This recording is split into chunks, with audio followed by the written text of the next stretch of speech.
तर इकडे पवार विरुद्ध पवार अशी बारामतीची लढाई आता ओरिजिनल पवार पर्यंत आली आहे। लेखीला निवडून दिलं, आता सुनेला निवडून द्या असं आवाहन अजित पवारांनी केलं होतं। त्यावरून सुनेत्रा पवार मूळ पवार नाहीत असं वक्तव्य शरद पवारांनी केलंय। पाहूयात। 91 ला खासदारकीला लेकाला निवडून दिलं म्हणजे मला, नंतर वडिलांना निवडून दिलं म्हणजे साहेबांना, नंतर लेकीला निवडून दिलं 3 वेळेला म्हणजे सुप्रियाला, आता सुनेला निवडून द्या।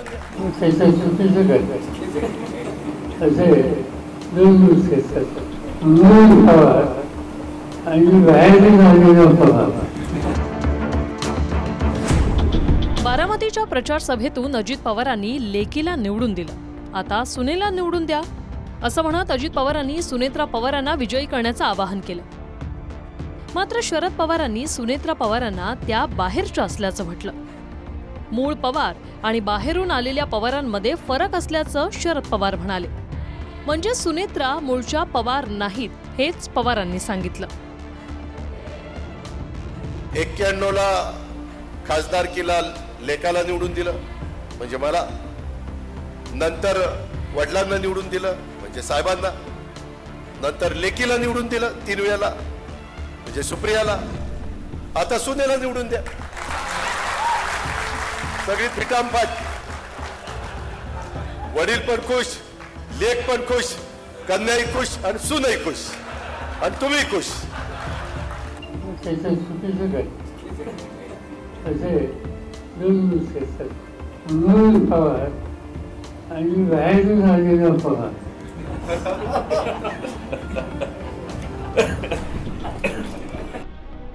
मूळ पवारांमध्ये फरक असं थेट विधान शरद पवारांनी केलंय।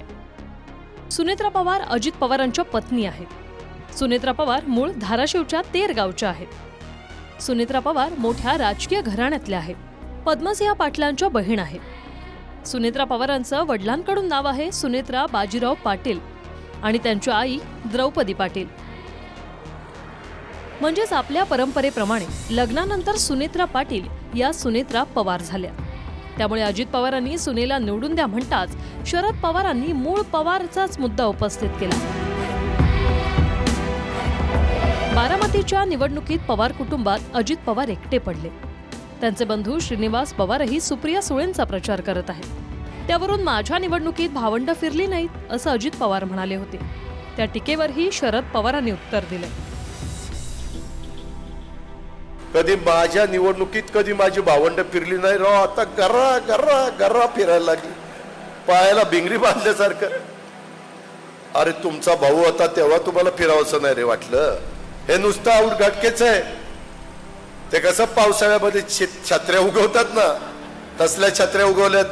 फार तोलून मापून बोलतो, एकदा जर मी तोंड उघडलं ना ह्याच्यातल्या कित्येक लोकांना फिरता येणार नाही, फिरता तोंड दाखवता येणार नाही।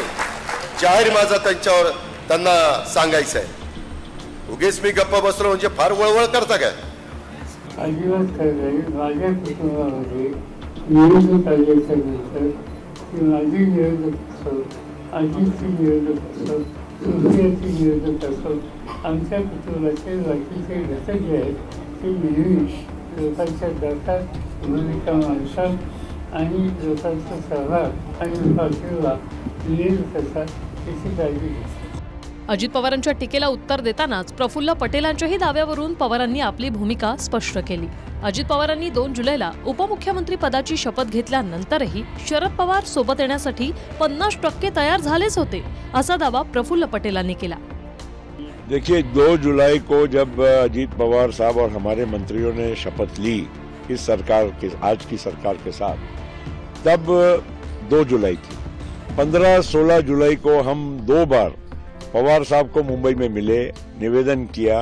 ये संकेत देता ही है कि हमारी उनकी बातचीत जारी थी और वो भी कहीं ना कहीं 50% तो कम से कम तैयार हो ही चुके थे। तो ये बातों को लेकर आपको और हमको ये बात समझना चाहिए कि अब ये केवल जो भी चल रहा है ये अवसरवादिता है।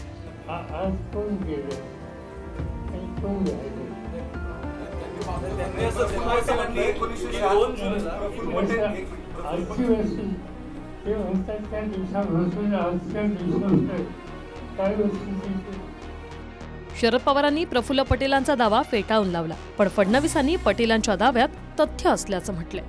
बघा, मी आता त्याच्यावर इलेक्शनमध्ये काही बोलणार नाही, यापूर्वी देखील बोललोय, पण हे सत्य आहे.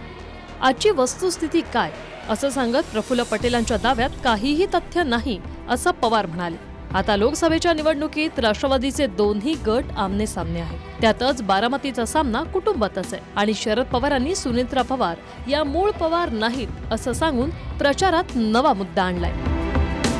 पुण्याहून दीपक कापसेसह ब्युरो रिपोर्ट TV9 मराठी.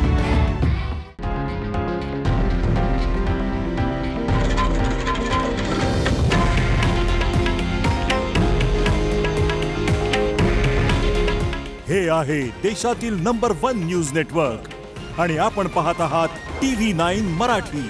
काळजी तुमची, हित महाराष्ट्राचं.